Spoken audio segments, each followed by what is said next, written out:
If you hold PSLV, you need to understand what just happened, because today wasn't another Friday. Today was first notice day for the March 2026 COMEX silver contract. And instead of the usual paper smash, instead of the usual quiet drain nobody talks about, the market did something that should make every serious holder sit up straight. Silver closed around $90.10 on the day first notice hit, up on the day. On the most mechanically stressful day of the delivery cycle, silver went up. That's the event. That's the anomaly. And the number behind it is the reason your weekend is not a normal weekend. I'm your host.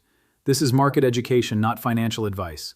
Verify everything independently. Now let's get into what happened, why it matters for PSLV, and what you should do before Monday opens. Because the next move is almost never announced politely. It's usually forced. Here's the core data point you cannot ignore. According to CME delivery data published today, 10,526 contracts stood for physical delivery. Each contract is 5,000 troy ounces. Do the math and you land at roughly 52.63 million ounces of silver demanded in physical form on day one. Not opened, not traded, not speculated, stood for delivery. That means real participants looked at the paper system and said, "No, I want metal." Now put that number next to the supply bucket that matters on COMEX.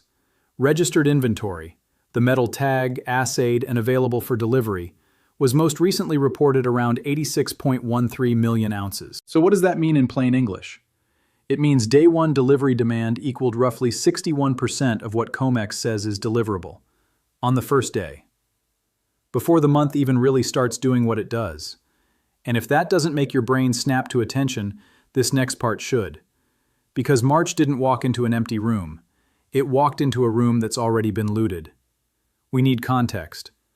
Going into first notice, the March contract open interest was roughly 37,162 contracts, representing about 186 million ounces. That sounds huge, and it is, but here's the normal mechanic. Most of those paper positions roll forward or close out before first notice. That's standard. So the number that matters isn't the big open interest number.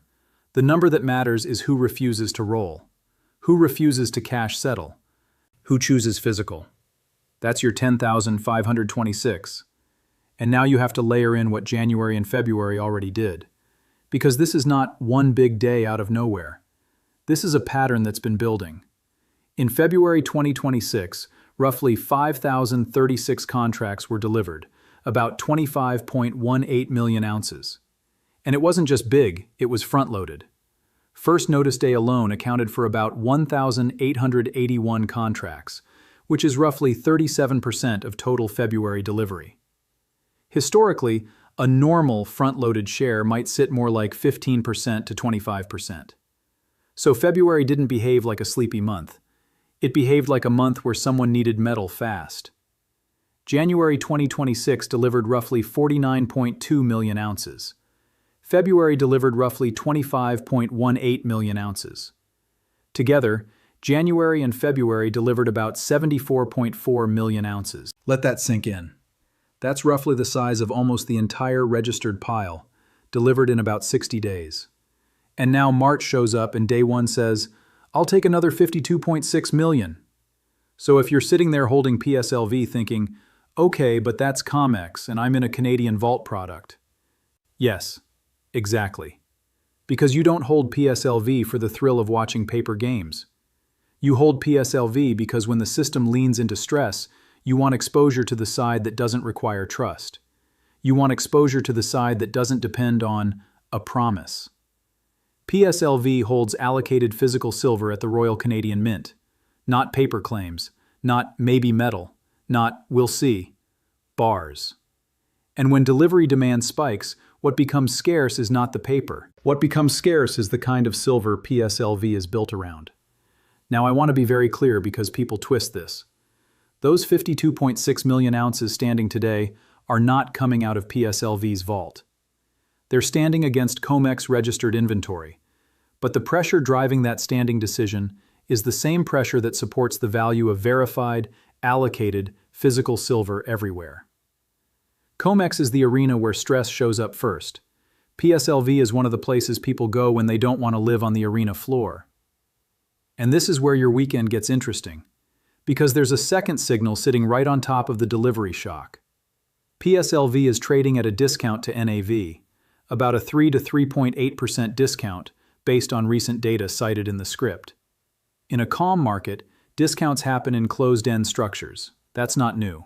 But in a market where physical standing demand is printing numbers like this, a discount is not just a structural feature. It's a message. It's the market saying, we still haven't fully priced the value of verified physical backing relative to paper spot. And that creates an uncomfortable question. If physical is being demanded aggressively, why would a vehicle backed by physical still trade below the value of its metal? Either the discount is a temporary mispricing, or the market hasn't caught up yet. And when markets catch up, they don't do it gently. They do it fast. Now let's talk about the thing most people misunderstand about PSLV: redemption. This comes up constantly, and it deserves a clean answer without hype. PSLV allows unit holders to redeem shares for physical silver bullion at 100% of NAV.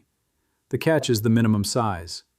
The minimum redemption amount is 10 1,000-ounce bars. That's 10,000 troy ounces. At $90 ounce, you're looking at roughly a $900,000 position size to hit that threshold. That is not accessible to most retail holders, and I'm not going to pretend it is. But here's why the redemption mechanism still matters, even if you personally can't use it. Because someone can. And that changes the behavior of the whole structure. When a closed-end trust trades at a meaningful discount, large holders have an incentive to close that gap by redeeming at NAV and taking metal. That redemption pressure is part of what keeps discounts from spiraling forever. It creates a self-correcting force. And it's one of the reasons PSLV is not the same animal as products that are purely paper-driven and structurally reliant on authorized participants doing everything perfectly in a crisis. So for most retail holders, the real value isn't, I'm going to redeem bars next week. The value is verified physical backing, no leverage structure, custody at a major sovereign mint, and the idea that the silver behind your shares is not designed to be endlessly lent out and rehypothecated. Now here's the part where a lot of people get sloppy. They see the delivery number, they see the discount, and they think the weekend is solved. It's not. Because there's a geopolitical layer sitting underneath the tape right now, one that can either compress risk premium quietly or light it on fire. The script mentions the US-Iran nuclear talks in Geneva concluding Thursday, February 26th, with language like considerable progress and talks resuming with technical discussions in Vienna next week. Here's what that kind of language typically does to metals. It doesn't instantly erase risk premium. It trims it. It softens the edges. It tells the market tail risk might be slightly less imminent without giving the market a signed framework that says, it's done. So you get a premium that compresses, not collapses. And that's why, going into a weekend like this, you can see silver holding a base range rather than snapping back to some pre-risk level. But there's a second path. If negotiations break down, if headlines turn hostile, if anything escalates toward direct action, that's a different category. That's a shock move first, then risk-off waves later. Meaning the first 24 to 48 hours can spike hard, and then the broader market can start doing what it does under stress. That's not the base case described here, but it's the tail risk. And weekends are where tail risks like to jump out of the dark because liquidity is thinner and reactions are less orderly. So what's your weekend actually for? It's not for panic. It's not for making a decision because the Sunday candle looked scary. It's for getting positioned mentally and structurally so you don't get emotionally hijacked on Monday. Because Monday is when the full institutional machine is back online. Monday is the first real signal. And if you've been around metals long enough, you know this truth. Weekend moves can be loud, but Monday decides what was real. So here's your action plan, without fluff and without pretending you can control the whole chessboard. First, know what account you're holding PSLV in. If PSLV is sitting inside a tax-sheltered account structure, your weekend is simpler. You're holding a physically backed vehicle, and you're not trying to do tax gymnastics under stress. If it's in a taxable brokerage account, the script mentions an April 15, 2026 tax timeline and PFIC QEF considerations. I'm not giving you tax advice, but here's the practical point. If you hold this in taxable form, you need to know what paperwork exists in your jurisdiction and whether you need professional support. Don't discover that in April with a deadline breathing down your neck. Put it on your calendar and handle it with a qualified pro. Second, watch headlines, but don't become addicted to them. If a framework agreement is announced, it can compress risk premium and change the Monday tone. If talks break down, you can see a different kind of spike. If nothing major hits, then Vienna becomes the next catalyst, and the market stays in partial premium mode. Third, watch PSLV's discount or premium behavior. This is one of the cleanest early warning signals PSLV holders can monitor without staring at 5 different tickers. If a discount narrows toward zero, it suggests demand for verified physical exposure is firming. If it flips into premium territory, it can signal urgency, because premiums tend to show up when people want physical-backed exposure more than they care about getting it at a perfect price.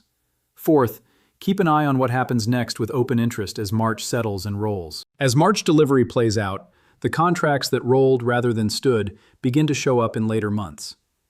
That build tells you whether this was a one-off burst or the beginning of sustained pressure into the next cycle. And sustained pressure is what changes the story from event to regime. Fifth, and this is the big one, do not let thin weekend price action bully you. Weekend trading can be shallow, stops can get hunted, narratives can get pushed. Monday morning with full market makers and full participation is where you see the real vote. If you are going to make any decision, base it on the week's structure, not the weekend noise. Now let me say the quiet part out loud. The delivery number is already big. But what should keep you engaged is this. March is not finished speaking. First notice day is the opening scene, not the ending. And if 52.6 million ounces stood on day one, what does that tell you about the kind of players involved? Because real metal demand doesn't show up like this unless someone is either protecting themselves or preparing for something. And this is where PSLV holders have a unique advantage. Your thesis doesn't rely on a paper promise being honored during peak stress. Your thesis is exposure to the physical side of the market while paper fights itself in public. Now I'm going to give you 2 questions for the comments, because I want to see exactly how the audience is positioned right now, and it helps shape what we cover next. Question 1. Are you holding PSLV in a taxable account or a tax-sheltered account? Question 2. When you look at today's 52.6 million ounces standing, do you read it as a 1-month anomaly or the start of a new delivery regime? Drop your answers below. And if this breakdown helped you understand what First Notice Day actually means, without hype, without fear bait, hit subscribe, because the next update matters more than the headline. Short and simple. Subscribe so you don't miss the Monday follow-through. Because if the delivery pressure keeps building, the market won't wait for you to get ready. It will reprice first and explain later. As always, this is not financial advice. Do your own research. Consult qualified financial and tax professionals before making decisions with your capital. Stay calm, stay precise, and don't let the weekend noise make you forget what the week just revealed.